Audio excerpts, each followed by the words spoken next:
देखो आज हम देखते हैं ना केमिकल प्रॉपर्टी ऑफ अल्कोहल। ठीक है, अल्कोहल की केमिकल प्रॉपर्टी देखनी है। सबसे पहले हम देखेंगे डिहाइड्रेशन ऑफ अल्कोहल। देखो डिहाइड्रेशन का मतलब होता है वाटर का निकलना। ठीक है, अगर मेरे पास कोई डिहाइड्रेटिंग एजेंट हो, उस डिहाइड्रेटिंग एजेंट के थ्रू अगर हम अल्कोहल को गर्म करेंगे तो अल्कोहल में से वाटर निकल जाएगा। और अगर वाटर निकल जाएगा तो जो अल्कोहल होता है वो दो चीज बनाता है, एक तो ईथर बनाता है, दूसरा बनाता है एल्कीन। ठीक है, अब ये डिपेंड करता है टेम्परेचर के ऊपर। कंफर्म हो ना? अगर टेम्परेचर मेरा 140 डिग्री है तो ईथर बनने वाला है, और अगर टेम्परेचर मेरा 170 डिग्री है तो एल्कीन बनने वाला। ठीक है, और जो डिहाइड्रेटिंग एजेंट है वो डिहाइड्रेटिंग एजेंट के लिए हम या तो H2SO4 का यूज करने वाले हैं, या तो Al2O3 का यूज करने वाले हैं, या तो H3PO4 का यूज करने वाले हैं। लेकिन सबसे ज्यादा जो डिहाइड्रेटिंग एजेंट यूज होता है वो H2SO4 यूज होता है। ठीक है, तो आओ देखते हैं हम रिएक्शन को। तो सबसे पहले हमको देखना है डिहाइड्रेशन ऑफ अल्कोहल। ठीक, जब अल्कोहल को आप हीट करोगे कौन H2 ये डिहाइड्रेटिंग एजेंट के थ्रू, तो या तो एल्कीन बन जाएगा, या तो क्या बन जाएगा, ईथर बन जाएगा। और हमने बताया ना कि जो प्रोडक्ट हमको मिल रहा है वो किसके ऊपर डिपेंड करेगा, टेम्परेचर के ऊपर डिपेंड करेगा और अल्कोहल के अमाउंट के ऊपर डिपेंड करेगा। ये अल्कोहल है, ये दोनों के ऊपर डिपेंड करने वाला। ठीक, अगर हम अल्कोहल को कौन H2SO4 के साथ 170 डिग्री सेल्सियस टेम्परेचर पे अगर हीट करेंगे तो हमको एल्कीन मिलने वाला है। और अगर उसी अल्कोहल को अमाउंट एक्सिस लेके अगर हम 140 डिग्री सेल्सियस टेम्परेचर पे गर्म करेंगे तो ईथर बनने वाला है। कंफर्म है ना? अब देखो हम क्या करते हैं, पहला आपको रिएक्शन दिखाते हैं। मान लो हमने क्या किया कि अल्कोहल ले लिया, लाइक ये हो गया मेरे पास CH3 और ये हो गया CH2, और इसके बाद मैंने OH जोड़ दिया, अल्कोहल हो गया। इसको गर्म करना है कंसंट्रेटेड H2SO4 के साथ, और जब गर्म करोगे तो उस समय का जो टेम्परेचर होगा 170 डिग्री सेल्सियस टेम्परेचर होगा। देखो ये जो अल्कोहल का OH ग्रुप है फंक्शनल ग्रुप है। ठीक है, फंक्शनल ग्रुप जिस कार्बन से जुड़ते हैं उसको हम बोलते हैं अल्फा, और अल्फा का जो पड़ोसी होता है उसको हम बोलते हैं बीटा। ठीक है, अल्फा से हमेशा OH निकलेगा और बीटा से एक H निकलेगा, मतलब इसमें से एक H निकाल देना है और यहां से OH निकाल देना है। तो HOH मिलके बताओ क्या होता है, HOH मिलके यहां से H2O बनता है। कंफर्म हो ना? तो बाकी बताओ कि जब इसमें से एक H कम हो जाएगा तो यहाँ क्या बचेगा, CH2, और फिर उसके बाद यहां से OH निकल गया तो यहाँ पे भी केवल क्या बचा, CH2। कार्बन का यहाँ पे सिर्फ 2 और 1 3 बॉन्ड है, एक बॉन्ड की कमी ना, क्योंकि कार्बन कितने बॉन्ड बनाते हैं, 4 बॉन्ड, इसलिए हमको यहाँ पे क्या लगाना पड़ रहा है, डबल बॉन्ड लगाना पड़ रहा है। कार्बन के बीच में जब भी डबल बॉन्ड आ जाता है तो उसी को हम बोलने वाले रहते हैं एल्कीन। कंफर्म हो ना? तो ये मेरा बन गया एल्कीन। अगर नाम लिखना हो तो देखो कितने कार्बन है यहाँ पे, 2, तो 2 कार्बन के लिए क्या लिखते हो, एथ, और डबल बॉन्ड के लिए हम लगाते हैं इन। ठीक है, यहां 2 कार्बन है इसलिए यहां पे क्या लिखोगे, एथ।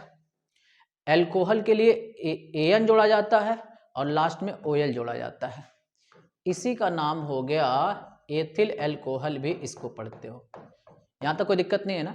अब देखो इस रिएक्शन की मैकेनिज्म पूछता है, तो मैकेनिज्म बहुत ही इंपॉर्टेंट है। कंफर्म, बहुत इंपॉर्टेंट इसकी मैकेनिज्म है। तो आओ हम क्या करते हैं, इसकी मैकेनिज्म देखते हैं। हमको मैकेनिज्म किसका देखना था, हमको मैकेनिज्म देखना है CH3CH2OH को जब आप हीट कर रहे हो किसके साथ, कॉन्क H2SO4 के साथ, और कितने डिग्री सेल्सियस टेम्परेचर पर, 170 डिग्री सेल्सियस टेम्परेचर पे।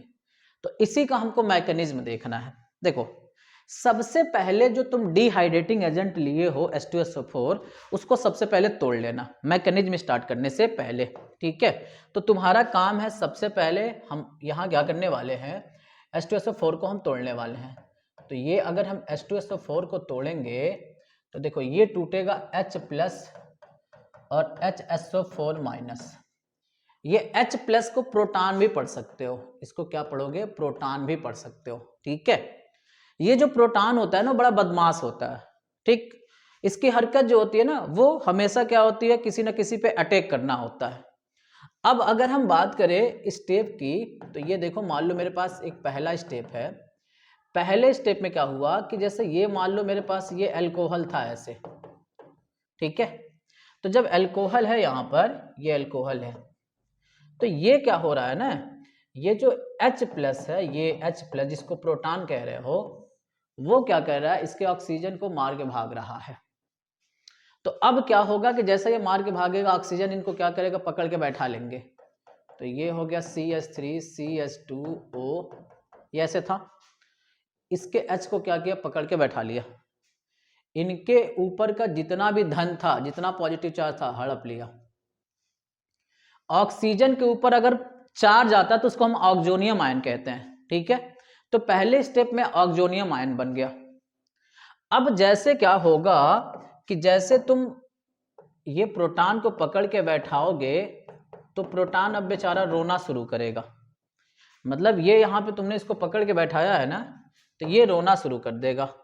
तो ये CH3 CH2O ये मान लो ऐसे है, और यहाँ पे मान लो ये प्लस है, तो ये रोना शुरू करेगा। तो जैसे रोना शुरू करेगा वैसे बताओ क्या होगा, आंसू निकलना शुरू हो गया। और आंसू निकलने का मतलब क्या होता है, पानी निकलना, मतलब ये H2O यहाँ से निकल गया। तो यहाँ से आपका H2O निकल गया। तो जब H2O निकल जाएगा तो बताओ क्या बचेगा, CH3 और ये हो गया CH2 और उसके पास आ गया प्लस। कार्बन के ऊपर प्लस आना मतलब कार्बोकेटायन, ठीक है। अब क्या होगा, ये बात पता चलेगा स्टेप थर्ड में, ये बात पता चलेगा HSO4 माइनस को कि मेरे भाई को किसी ने रुलाया है, तो भाई का बदला लेने के लिए आएगा। तो भाई का बदला लेने के लिए आया, ये है मेरे पास CH3 CH2 प्लस। अब अपने भाई का बदला लेने के लिए कौन आएगा, HSO4 माइनस। और जब आएगा तो क्या करेगा, इनका जो हाइड्रोजन है उस हाइड्रोजन के साथ अपना गठबंधन करना शुरू करेगा और बोलेगा कि हम घोड़ी लेके आएंगे, तुम मेरे साथ भाग चलना। लेकिन जब भागना तो तुम्हारे घर के पास जितना ये धन है, मतलब जितना पॉजिटिव चार्ज है, सब लेके भागना। तो अब क्या हुआ कि ये घोड़ी लेके आया और इनका H लेके भाग गया। तो जब H लेके भाग गया तो बताओ कितना हो गया, CH2, और यहाँ पे बताओ क्या हो गया, CH2। बॉन्ड को पूरा करने के लिए क्या लगाना पड़ेगा, डबल बॉन्ड। बताओ, तुमको ये बताना है कि किसको लेके भागा है, H प्लस को, और पहले से कौन है, HSO4 माइनस। तो जब ये आपस में कंबाइन करेंगे तो बताओ यहाँ से क्या बना लेंगे, H2SO4 बनाएंगे कि नहीं बनाएंगे। तो देखोगे H2SO4 रिएक्शन को स्टार्ट भी किया है और लास्ट में ये बच भी गया। कंफर्म हो कि नहीं हो। अब देखो, जिस स्टेप में H प्लस जुड़ता है, मतलब प्रोटॉन जुड़ता है, उसको हम बोलते हैं प्रोटोनेशन स्टेप। तो पहले स्टेप में H प्लस जुड़ रहा है, इसलिए इसका नाम अगर आपको लिखना होगा तो आप नाम में लिख सकते हो, ये जो स्टेप है प्रोटोनेशन स्टेप है। मतलब इस स्टेप में H प्लस जुड़ रहा है, और जिसमें H प्लस निकलता है उसको हम डी प्रोटोनेशन स्टेप कहते हैं। तो बताओगे इस वाले स्टेप में से H प्लस निकल रहा है ना, इसमें से H प्लस निकल रहा है, तो इसलिए इस वाले स्टेप का नाम हो गया डी प्रोटोनेशन, प्रोटोनेशन स्टेप। और दूसरे वाले स्टेप में वाटर निकला है, और वाटर निकलने के बाद कार्बोकेटायन बना है। तो ये वाले स्टेप में जो चीजें आप लिख रहे हो, जो चीजें आप फिल कर पा रहे हो, उसको लिख लो। तो इसमें आपने क्या फिल किया है कि आपने फिल किया है कि ये वाटर एलिमिनेट हुआ है, एलिमिनेशन ऑफ H2O, ठीक है, एंड फॉर्मेशन ऑफ कार्बोकेटायन। तो ये रिएक्शन की मैकेनिज्म थी। ये जो रिएक्शन की मैकेनिज्म है वो काफ़ी अच्छा लगा होगा आपको, ये बहुत इंपॉर्टेंट भी है, कई साल पूछा हुआ है, ठीक है। समझ गया क्या, नहीं समझ पा रहे हो। अच्छा, ये कंडीशन समझ गए कि जब मेरे पास टेम्परेचर कितना था, 170 डिग्री सेल्सियस टेम्परेचर था। अब हम क्या करते हैं, अब हम लेते हैं 140 डिग्री सेल्सियस टेम्परेचर। तो जब 140 डिग्री सेल्सियस टेम्परेचर लोगे तो जो एल्कोहल ले रहे हो ना, उसके अमाउंट को बढ़ा के लेना पड़ेगा, एक्सिस अमाउंट होना चाहिए, ठीक है। चलो अगला देखते हैं कि मान लो मेरे पास ये अल्कोहल है, ये हो गया मेरे पास CH3, ये हो गया CH2 और ये हो गया OH, ठीक। तो आपको करना क्या है कि अल्कोहल के दो मॉलिक्यूल्स लेना है, दो। तो एक मॉलिक्यूल्स और ले लो, OH CH2 और ये हो गया CH3। और आपको गर्म करना किसके साथ, कॉन्क H2SO4 के साथ, ठीक। और ये जो टेम्परेचर रखोगे वो 140 डिग्री सेल्सियस टेम्परेचर रखोगे, ठीक है। तो देखो H2SO4 का काम क्या है, वाटर को निकालना। तो इस रिएक्शन में भी वाटर तो निकलेगा, इसमें कोई शक नहीं है। ये देखो इतना वाटर निकाल लो, ये H2O तो आप निकाल ही रहे हो। तो जब निकाल रहे हो तो देखो क्या क्या बच रहा है, CH3 CH2O CH2 और ये क्या बच रहा है CH3। तो देखो जब कभी भी ऑक्सीजन बीच में आ जाए तो उसी को हम ईथर पढ़ते हैं, क्योंकि ईथर का जो जनरल फार्मूला होता है वो ROR होता है, और ये जो है ना वो R मतलब एल्किल ग्रुप है ये लोग, ठीक है। तो ये मेरा बन गया ईथर। अब क्या करना है, इस रिएक्शन का हमको मैकेनिज्म देखना है कि ये कैसे हो रहा है। तो इसका मैकेनिज्म देखने के लिए ये देखो इसका हमको मैकेनिज्म करना है, ठीक। तो तुमको करना क्या है ना कि सबसे पहले हर बार की तरह इस बार भी तुमको H2SO4 को तोड़ना है। तोड़ो जरा, जब इसको तोड़ोगे तो ये बताओ क्या होगा, H प्लस HSO4 माइनस। अब यहां से आपको पहला स्टेप फॉलो करना है। पहले स्टेप में क्या करोगे कि यहाँ पे जो आपका अल्कोहल था CH3 CH2 ये वाला, और ये जो प्रोटॉन जिसको कह रहे हो वो आके इस पे अटैक कर रहा है, और जैसे अटैक कर रहा है वैसे क्या कर रहा है, ऑक्सीजन इनको पकड़ के बैठा ले रहा है यहाँ पे, ये देखो ऐसे, बोलो। और इनके ऊपर का जो चार्ज है वो अपने पास ले रहा है। तो इस तरीके से ऑक्सोनियम आयन बन जा रहा है। फिर जब इनको पकड़ के बैठा ले लिया जा रहा है तो बताओ ये क्या कर रहे हैं, रोना शुरू कर रहे हैं।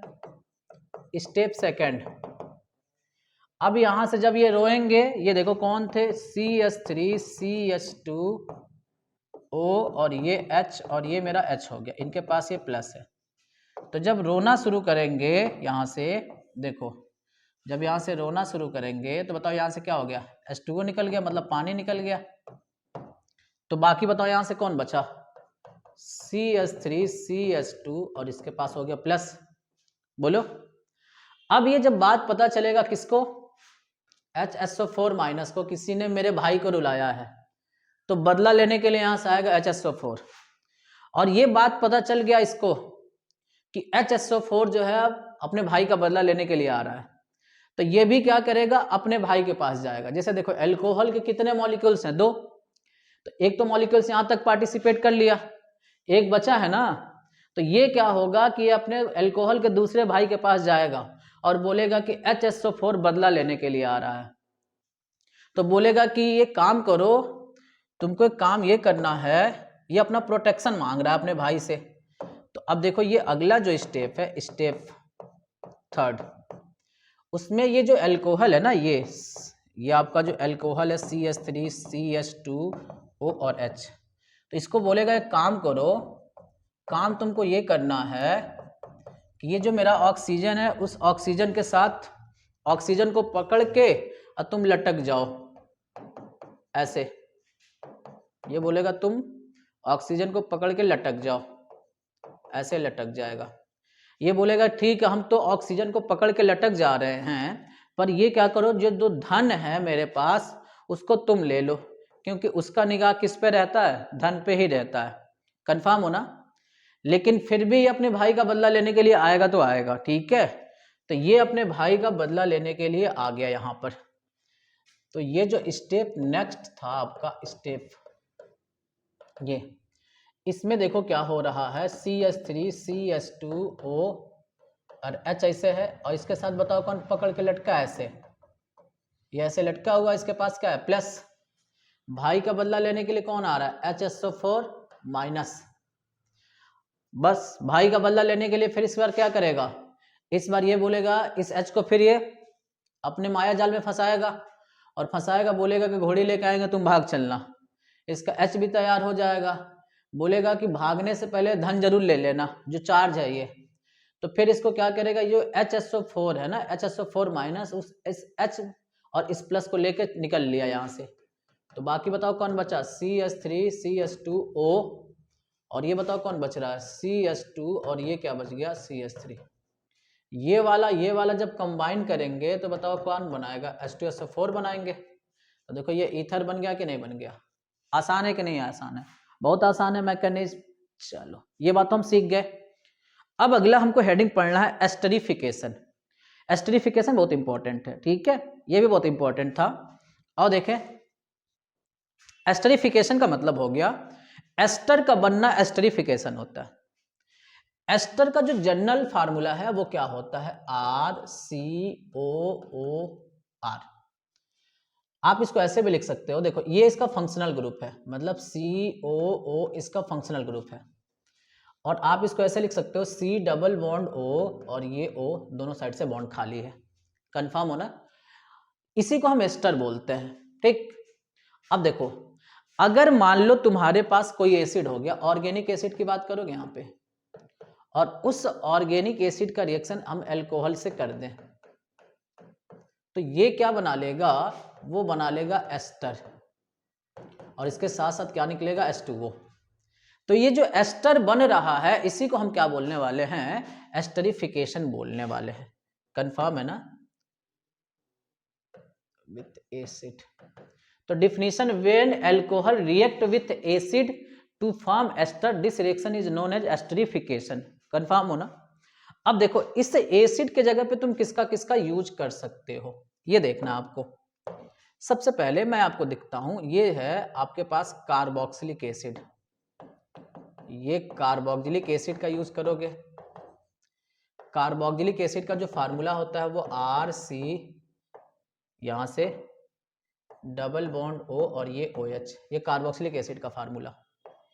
फिर आप किसका यूज कर सकते हो, आप यूज कर सकते हो एसिड हैलाइड का। तो एसिड हैलाइड का फार्मूला होता है RC डबल बॉन्ड O और ये X। कोई दिक्कत। फिर आप किसका यूज कर सकते हो, एसिड एमाइड का। एसिड एमाइड, एसिड एमाइड का जो फार्मूला होता है उसको हम क्या बोलते हैं, RC डबल बॉन्ड O और ये NH2। एसिड के लिए देखो ये वाली चीजें तो कॉमन है, ये वाली चीजें। फिर उसके बाद एक है जिसको हम बोलते हैं एसिड एनहाइड्राइड, एसिड एनहाइड्राइड। तो इसका फार्मूला देखो क्या लिखा जाता है, RC double bond O C double bond O और ये हो गया R। तो इतने सारे एसिड का यूज कर सकते हो अल्कोहल के साथ एस्टर बनाने के लिए, ठीक। अब हम क्या करते हैं, एक एक रिएक्शन को देखते हैं, ठीक है। तो देखो सबसे पहले हम क्या करते हैं, यहाँ पे देखते हैं पहला रिएक्शन कार्बोक्सिलिक एसिड के साथ। ये मान लो पहला रिएक्शन हो गया मेरा, ये RC डबल बॉन्ड O और ये हो गया OH, कार्बोक्सिलिक एसिड। अल्कोहल का फार्मूला बताओ क्या होता है, OH होता है, और इस OH के साथ क्या जुड़ा होता है, R जुड़ा होता है। तो तुमको करना क्या है ना कि यहाँ से फिर ये H2O ऐसे निकाल लो। तो जब तुम यहाँ से H2O निकालोगे तो बताओ क्या क्या बच गया, यहाँ पे RC डबल बॉन्ड O और फिर यहाँ से बच गया O और फिर बच गया R। तो देखो ना एस्टर का तो यही फार्मूला है ना, यही एस्टर का फार्मूला है, ये देखो ये तो एस्टर का फार्मूला है ना। तो ये मेरा बन गया एस्टर, और एस्टर का बनना ही क्या कहलाता है, एस्टरिफिकेशन कहलाता है। अब सपोज करो कि मैंने यहाँ से लिख लिया CH3 C double bond O और ये हो गया OH, और अल्कोहल यहाँ ले लो। मान लो तुमने यहाँ से क्या ले लिया, HO और R के जगह पे मान लो CH3। तो तुम क्या करने वाले बताओ, यहाँ से H2O निकालने वाले हो। ये H2O निकल गया यहाँ से। तो जब H2O निकल गया यहाँ से तो बाकी बताओ कौन कौन बच रहा है, CH3 C double bond O, फिर उसके बाद O, और फिर उसके बाद बताओ क्या बच गया, CH3 बचा। कंफर्म हो ना, ये तुम्हारा एस्टर बनके तैयार हो गया, ठीक है। चलो अब हम क्या किए, इसका रिएक्शन देख लिए, हम इसका रिएक्शन देखते हैं, इसका रिएक्शन देखते हैं, इसका रिएक्शन देखते हैं, ठीक। चलो और देखिए एक एक रिएक्शन को हम। अभी एसिड हैलाइड है, तो एसिड हैलाइड का रिएक्शन हमको अल्कोहल के साथ करना है। बड़ा सिंपल है, इसके पास होता है माइनस, इसके पास होता है प्लस, बस ऐसे निकल गया। निकलने के बाद बताओ क्या बचा, RC डबल बॉन्ड O ये हो गया O और ये हो गया R। क्या निकाले हो तुम? HX को, चाहे एरो के नीचे लिख लो चाहे यहाँ लिख लो, एस्टर बन गया। उसी का एक एग्जाम्पल है, इसको इतना निकाल लो, CH3 C double bond O, ये हो गया O और ये हो गया C2H5। ठीक है, देखो इसका नाम अगर लिखना होगा तो इधर वाले का नाम पहले लिख लेना, जैसे C2H5 है तो इसका नाम लिख लो एथिल। ठीक, और इधर देखो कितने कार्बन है? 2 कार्बन है। इधर देखो ऑक्सीजन जो है ना, ऑक्सीजन से जो कार्बन जुड़ता है उसका नाम पहले लिखते हैं, और ऑक्सीजन के बाद के जो कार्बन जुड़ते हैं उसका नाम बाद में लिखते हैं। तो 2 कार्बन है, 2 कार्बन के लिए फिर तुम लिखोगे एथ, उसके बाद AN लगाया जाता है, फिर OATE, O8 लिखोगे। इसका अगर हम कॉमन नेम की बात करें तो इसका कॉमन नेम है एथिल एसीटेट। ठीक, चलो ये वाला भी देखो, यहां पे भी तुमको क्या करना है कि यहां पे सिंपल तरीके से देखो, NH2 को इस H के साथ निकाल दो, मतलब ये निकल गया यहां से अमोनिया। तो जब अमोनिया निकल गया तो बाकी बताओ क्या बचा? RC डबल बॉन्ड O और फिर उसके बाद O और ये हो गया R, फिर एस्टर बन गया ना। अब जैसे मान लो ये अगर रिएक्शन हमको यहाँ से करना हो, देखो ये यहाँ से हमको ऐसे निकाल देना है, तो जब इसको निकाल दोगे तो CH3 C double bond O, फिर उसके बाद बताओ क्या हो गया? O और ये हो गया C2H5। बोलो आसान है कि नहीं आसान है? ठीक है, तो देखो ये वाला क्वेश्चन देखो, ये एसिड एनहाइड्राइड है। जब भी एसिड एनहाइड्राइड आएगा तो कॉन्सेप्ट याद रख लो कि एसिड एनहाइड्राइड में या तो तुम यहां से बॉन्ड ब्रेक कर लेना या तो यहां से, जहां से मन करे वहां से बॉन्ड ब्रेक कर लेना। बॉन्ड ब्रेक करने के बाद जिसके हिस्से में 2 ऑक्सीजन होता है उसको हमेशा एक H दिया जाता है, कंफर्म हो ना। अब जैसे मान लो इसके हिस्से में 2 ऑक्सीजन है तो इसको H ला के दे दो, मतलब ये यहां से आप ऐसे H उठा के इसको दे दो। तो बताओ क्या क्या एक साथ तुम ले रहे हो? ले रहे हो RC डबल बॉन्ड O और ये O, और इसके साथ बताओ क्या ले रहे हो? H ले रहे हो। तो अब बताओ बच क्या रहा है? तो बच ये रहा है RC डबल बॉन्ड O, और यहां से बताओ क्या बच रहा है? O और ये क्या बचेगा? R बच गया। तो ये तो एस्टर हो गया ना। अब जैसे देखो मान लो मेरे पास ये एग्जाम्पल है, तो इस एग्जाम्पल को तुम कैसे सॉल्व करने वाले हो? यहां से बॉन्ड को ब्रेक कर लो, बॉन्ड को ब्रेक करने के बाद बताओ ये यहां से इतना तुम ले लोगे, ये देखो ये इतना ले लिए, तो क्या एक साथ ले रहे हो तुम? ये CH3 C double bond O, फिर उसके बाद तुम O और ये ले लिए H, और बाकी बताओ क्या क्या बच रहा है? तो बच रहा है यहाँ पे CH3 C double bond O, और फिर उसके बाद बताओ एक O बचा है, और यहाँ पे क्या बच गया? C2H5। अगर इसका नाम लिखना हो तो बताओ इसका नाम क्या लिखोगे? एथिल, और उसके बाद देखो 2 कार्बन है तो 2 कार्बन के लिए यहाँ से एसीटेट लिख सकते हो, इसका कॉमन नेम हो गया। ये वाला क्वेश्चन आपको 2022 में पूछा भी है, ये वाला क्वेश्चन मैं आपको दिखा देता हूँ ये क्वेश्चन, तो आप यहाँ देख ले, ये देखो आप, ये क्वेश्चन है कि एथिल अल्कोहल, ये एथेनॉल, मतलब एथेनॉल का मतलब ethyl alcohol, react with acetic anhydride. देखो 2022 में क्वेश्चन पूछा है, तो अभी आप जो क्वेश्चन देखे हो वही वाला, ठीक है। और ये वाला क्वेश्चन भी देखो 2022 में कि एथिल अल्कोहल का डिहाइड्रेशन करना है। तो एथिल अल्कोहल के डिहाइड्रेशन से तुमको पता है कि क्या क्या बनने वाला है? एक तो एल्कीन बनेगा और दूसरा क्या बनेगा? ईथर बनेगा। एल्कीन कब बनाओगे? जब टेम्परेचर 170 डिग्री सेल्सियस रहेगा, और ये कब बनाओगे? 140 डिग्री सेल्सियस टेम्परेचर रहेगा तब। कंफर्म हो ना। और ये वाला क्वेश्चन देखो, एथिल अल्कोहल का रिएक्शन किससे कराना है? एसिटिक एसिड से कराना है। तो अभी आप ये वाला रिएक्शन लिख रहे थे ना, कि जैसे मान लो ये मेरे पास हो गया CH3 C double bond O और ये OH, और उसके बाद एथिल अल्कोहल लेना है, तो OH और ये हो गया C2H5। यहाँ से क्या निकाल लोगे आप? मान लो ऐसे H2 को निकाल लिए, तो बताओ ये क्या हो गया? CH3 C double bond O, फिर उसके बाद यहाँ से एक ऑक्सीजन और C2H5। तो देखो अभी ये रिएक्शन हमने बताया भी है, और ये रिएक्शन देखो 2 साल पूछ भी चुका है, 2016 और 2022 में क्वेश्चन पूछ चुका है, ठीक है। आसान लग रहा है कि नहीं लग रहा? जो कॉन्सेप्ट हम बता रहे हैं बस उसी को फोकस करो, बोर्ड के लगभग क्वेश्चन आप सॉल्व कर लोगे, ठीक है। चलो अगला देखते हैं, अगला देखो, ये देखो अगला क्या है ना, यहाँ पे क्वेश्चन देखोगे, कह रहा है कि डिहाइड्रेशन रिएक्शन आपको लिखना है एथेनॉल मतलब एथिल अल्कोहल का स्टेप वाइज लिखना है। स्टेप वाइज का मतलब इसका मैकेनिज्म पूछा है तुमसे, और उसी क्वेश्चन को 2000 देखो 22 में, 23 में, 19 में ये मैकेनिज्म पूछा हुआ है, explain the mechanism of dehydration of ethanol. तो हमने बोला ना कि इसका जो मैकेनिज्म बहुत इंपॉर्टेंट है, ठीक है। अब इसमें ये नहीं कहा है कि आप एल्कीन बनाओ कि ईथर बनाओ, तो किसी एक मैकेनिज्म को लिख देना, ठीक। उसी रिएक्शन को फिर इसने क्या लिखा है, right chemical equation of dehydration of ethyl alcohol conc H2SO4, ठीक है। इसका भी तुमको क्या करना है कि मैकेनिज्म एक्सप्लेन करना, बहुत इंपॉर्टेंट क्वेश्चन है, ठीक है। चलो अब अगला देखते हैं। अगला हमको पढ़ना है यहां से एसिडिक नेचर ऑफ एल्कोहल। तो देखो पहली बात तो एल्कोहल का जो एसिडिक नेचर होता है कुछ खास होता नहीं है, बहुत स्ट्रॉन्ग एसिड नहीं है ये, लेकिन हाँ कुछ ऐसे कैरेक्टर होते हैं जिसके बेसिस पे हम कह सकते हैं कि ये एसिडिक होते हैं, ठीक है। जैसे देखो अगर कोई भी मान लो एसिड है तो उस एसिड का रिएक्शन आप किसी मेटल से करते हो तो बताओ क्या होता है, मेटल पहले एसिड से हाइड्रोजन को रिलीज कर देता है, ठीक। तो एल्कोहल के अंदर ये कैरेक्टर पाया जाता है। अब क्वेश्चन कैसे पूछेगा कि क्वेश्चन ये पूछेगा कि आप प्रूफ करो कि जो एल्कोहल होते हैं वो एसिडिक नेचर के होते हैं। तो एसिड के कुछ कैरेक्टर आपको ऐसा दिखाना पड़ेगा एल्कोहल के साथ कि जिससे प्रूफ हो सके कि जो एल्कोहल होता है वो एसिडिक होता है, ठीक है। चलो अब हम क्या करते हैं कि पहला हम ये रिएक्शन देखते हैं, रिएक्शन विथ मेटल।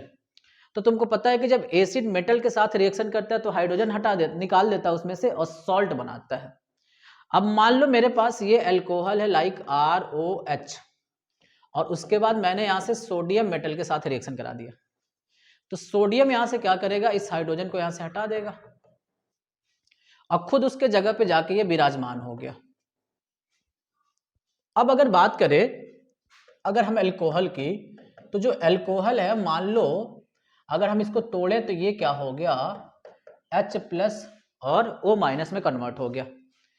इसको हम पढ़ते हैं एल्कोक्साइड, ठीक। अब जैसे मान लो इसके जगह पे हमने लिख लिया CH3O-, तो एक कार्बन है इसलिए इसको पढ़ोगे मेथॉक्साइड।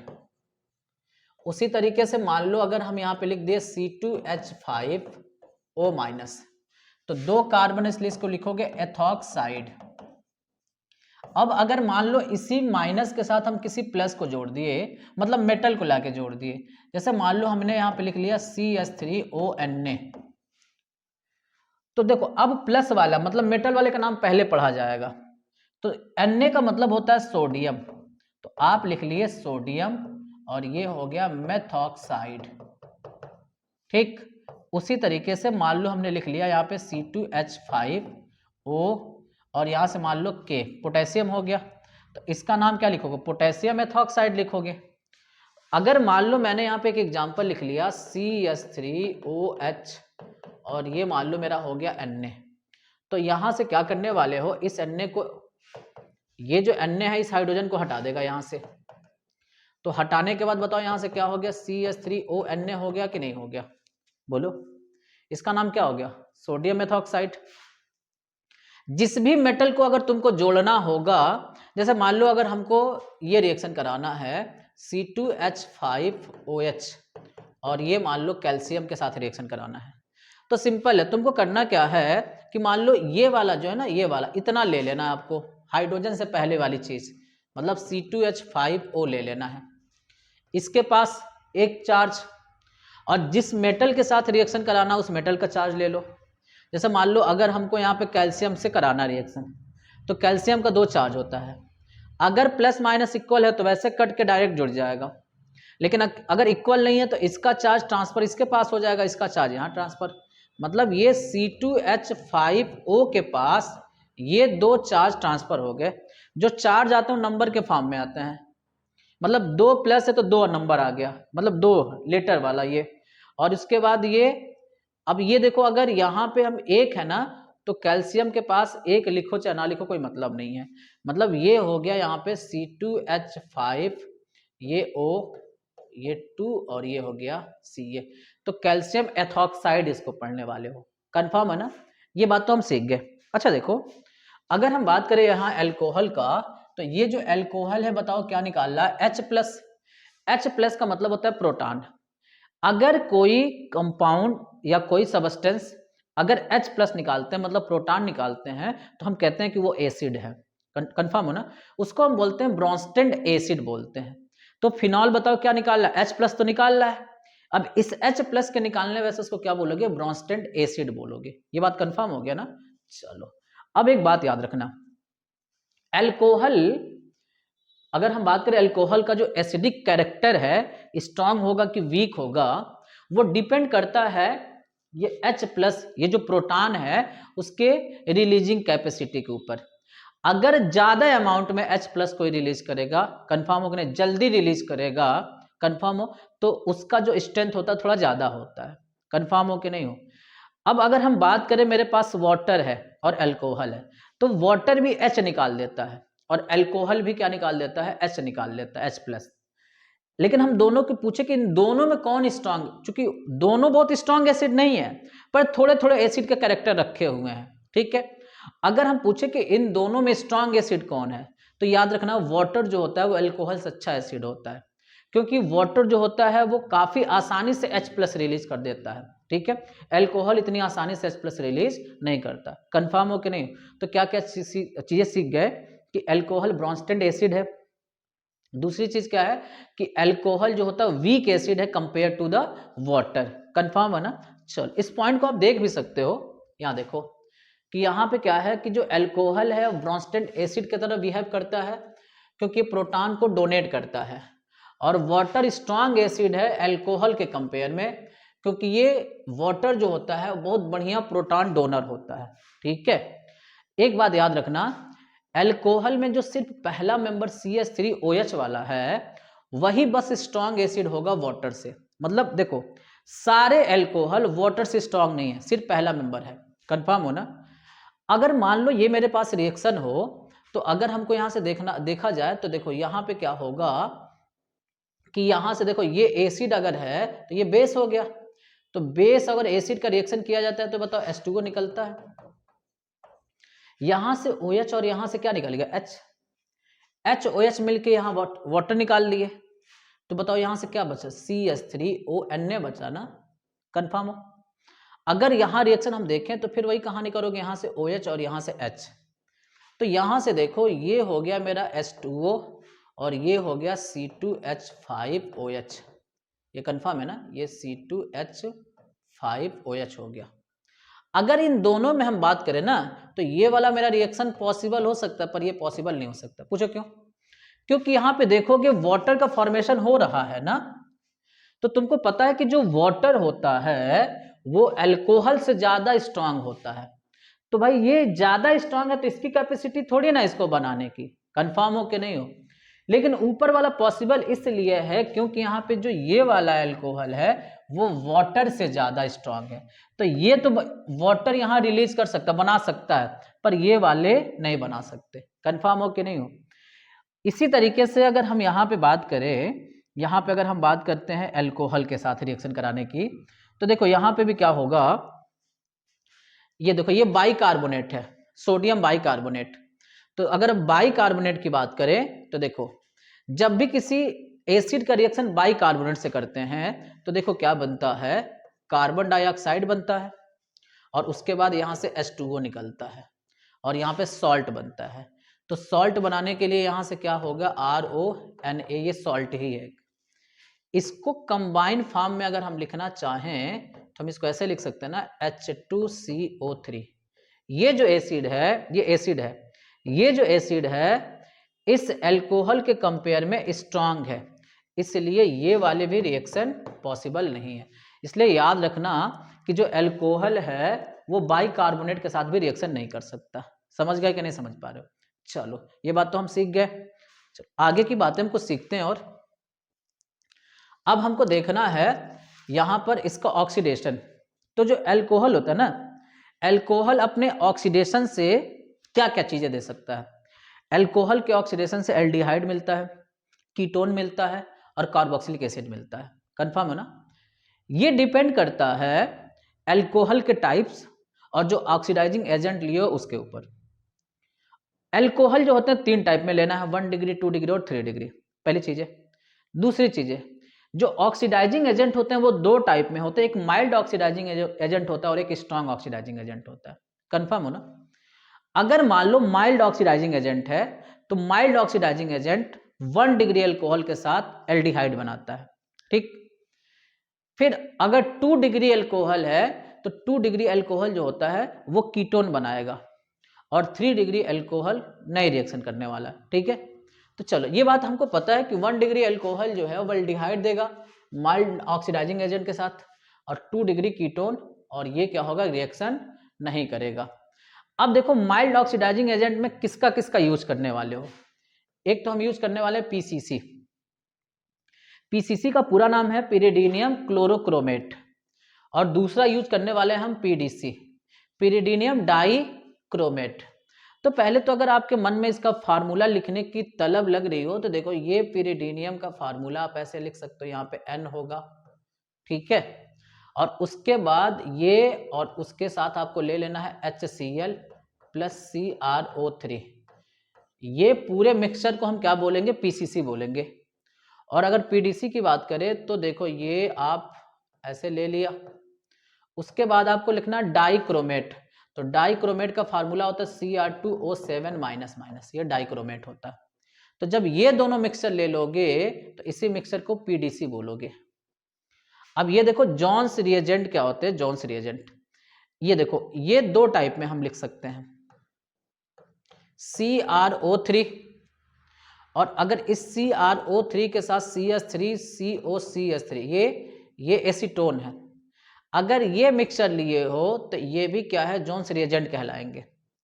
CrO3 के साथ H2SO4 ले रहे हो तो ये भी जॉन्स रिएजेंट कहलाएंगे। पर ये याद रखना ये माइल्ड ऑक्सीडाइजिंग एजेंट है और ये स्ट्रॉन्ग ऑक्सीडाइजिंग एजेंट है। कंफर्म हो कि नहीं, ये बात सीख गए ना। चलो तो अगर इनका यूज हम करेंगे तो ये लोग क्या करने वाले हैं, माइल्ड ऑक्सीडाइजिंग एजेंट का काम करने वाले हैं। ये बात समझ गए। अब हम क्या करते हैं, इनका रिएक्शन देखते हैं। देखो कैसे होना है। मान लो मेरे पास 1 डिग्री अल्कोहल है, जैसे ये RC और ये हो गया OH। इस कार्बन के जो बॉन्ड हैं वो दो ही हैं, तो यहाँ पे मान लो मैंने H जोड़ दिया, यहाँ पे भी H जोड़ दिया। और ऑक्सीडेशन करना है तो बड़े ब्रैकेट में O ले लो, और यहाँ पे माइल्ड ऑक्सीडाइजिंग एजेंट आप ले लो। तो जब माइल्ड ऑक्सीडाइजिंग एजेंट लोगे तो ये वाला ऑक्सीजन इसके साथ जुड़ गया, तो जब जुड़ेगा तो RCOH OH और नीचे एक और H हो गया। हम तुमको लास्ट क्लास में बताए थे कि एक कार्बन से कभी भी 2 OH नहीं जुड़ सकता। अगर आप ऐसा करते हो तो उसमें से वाटर निकलने लगेगा। तो यहां से आप क्या करो कि यहां से आप ये H2O निकाल लो ऐसे। जब H2O निकाल दोगे तो बताओ क्या बचा, RC, एक H बचा और O। तो बताओ कि ये क्या है, एल्डिहाइड ही है ना, बोलो। और ये 1 डिग्री अल्कोहल है, ठीक है। अब इसके जगह पे मान लो हमको लिखना है CH3 और ये मान लो CH2OH। इसका ऑक्सीडेशन करना है, मान लो PCC लिख दिए। बस जितने कार्बन का अल्कोहल होगा उतने कार्बन का एल्डिहाइड बना लो, एक कार्बन 2 कार्बन। एल्डिहाइड बनाने के लिए जो लास्ट वाला कार्बन है उसको CHO लिख दिया जाएगा।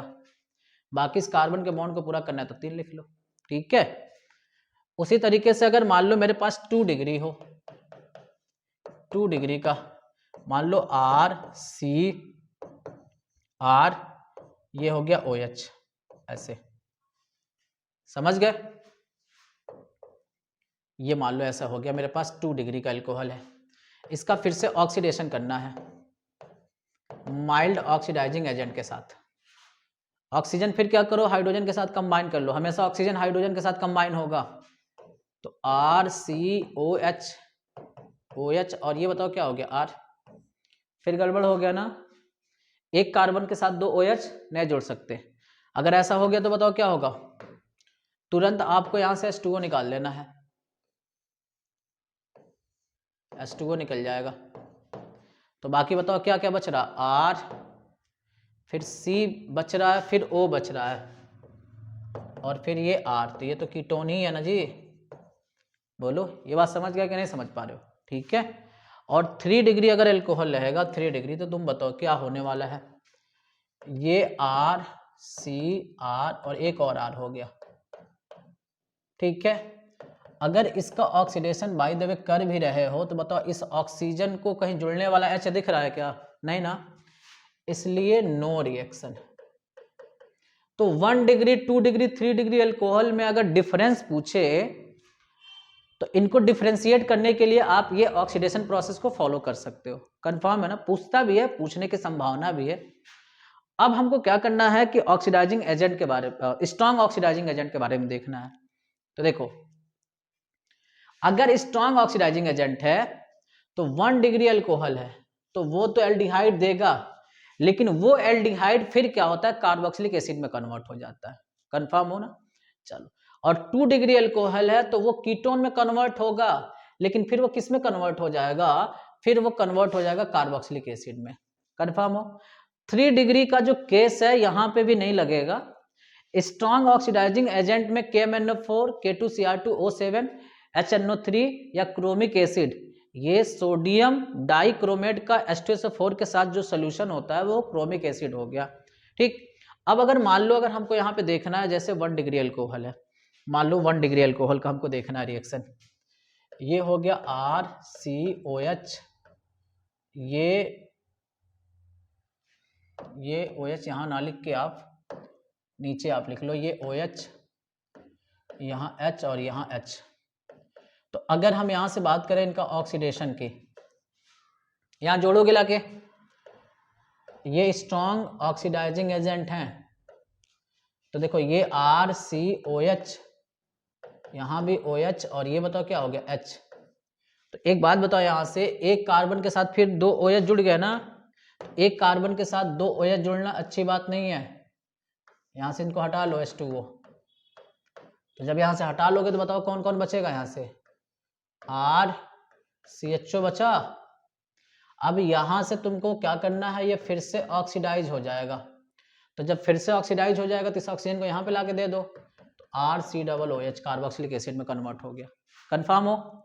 चलो, इसी तरीके से अगर 2 डिग्री अल्कोहल की बात करोगे तो 2 डिग्री जो अल्कोहल होता है ना, 2 डिग्री अल्कोहल, 2 डिग्री के अल्कोहल का जब ऑक्सीडेशन करोगे स्ट्रॉन्ग ऑक्सीडाइजिंग एजेंट के थ्रू, तो वो एल्डिहाइड बनाएगा और ये फिर से एल्डिहाइड किस में कन्वर्ट हो जाएगा, फिर से ये कन्वर्ट हो जाएगा कार्बोक्सिलिक, सॉरी ये कीटोन बनेगा। 2 डिग्री है ना, तो ये कीटोन बनने वाला है, ये कीटोन, और ये कार्बोक्सिलिक एसिड में फिर से कन्वर्ट हो जाएगा।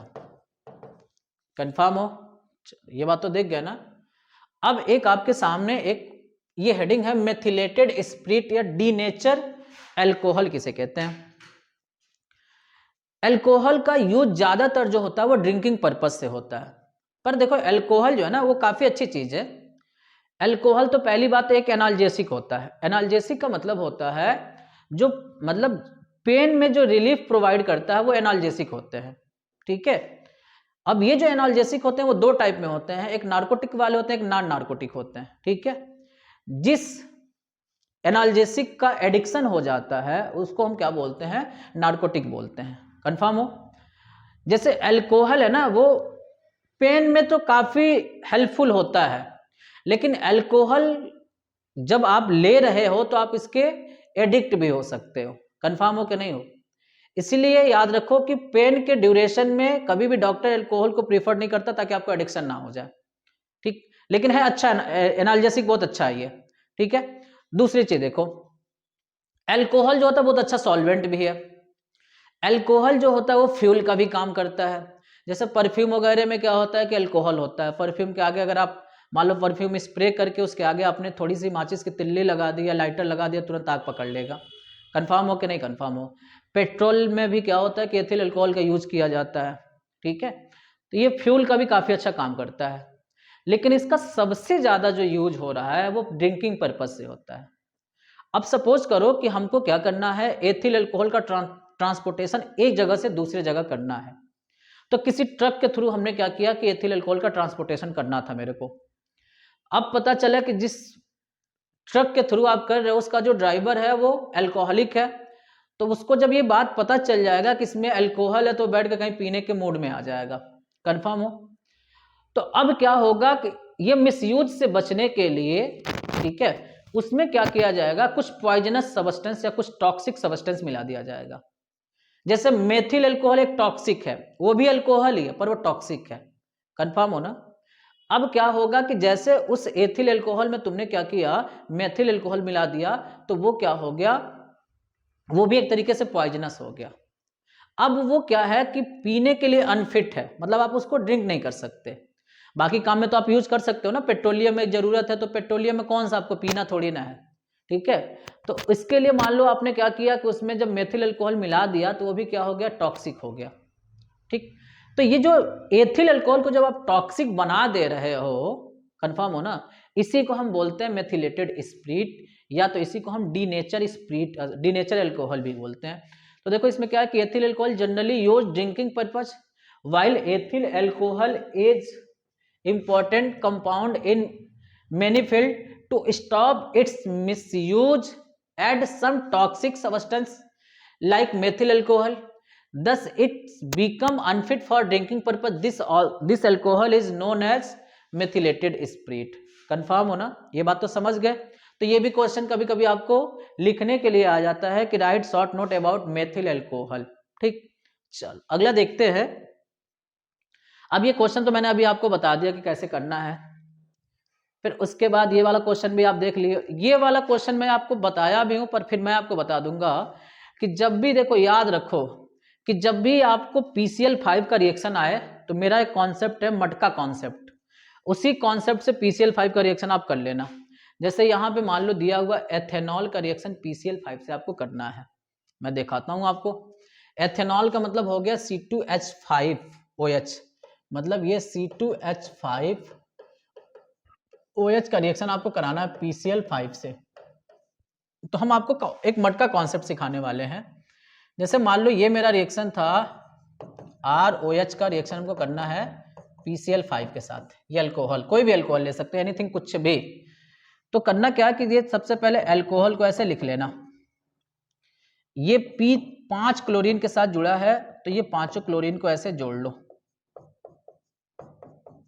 अब उसके बाद तुमको करना क्या है कि तुमको यहां से ये ऐसे मटका बना लेना है, समझ रहे हो। अब देखो मटके के इधर बताओ क्या हो गया, RCl, और मटके में बताओ क्या हो गया, P है, एक ऑक्सीजन है और 3 क्लोरीन है, और ये मटके के इधर बताओ क्या है, HCl है। आसान है ना कॉन्सेप्ट। अब जैसे मान लो ये वाला रिएक्शन मेरे को करना है, तो इस वाले रिएक्शन को कैसे करोगे, लिखो C2H5OH ऐसे लिख लो, यहां पे आप ऐसे क्लोरीन, ये क्लोरीन और ये क्लोरीन, बस यही मटका कॉन्सेप्ट लगा लो ऐसे। मटके किधर बताओ कौन है, C2H5Cl, मटके के बीच में POCl3, और ये क्या हो गया, HCl। तो ये वाला क्वेश्चन 2022 में पूछा भी है, ठीक है। बाकी ये क्वेश्चन मैंने बता दिया, ये क्वेश्चन बता दिया, ये सोल्यूशन आपने देख लिया, और ये वाला क्वेश्चन भी मैंने आपको बता दिया, ठीक है। तो अल्कोहल के ये सारी जो केमिकल प्रॉपर्टी है, सारे बोर्डेड क्वेश्चंस आपको समझ में आ गया होगा। ओके।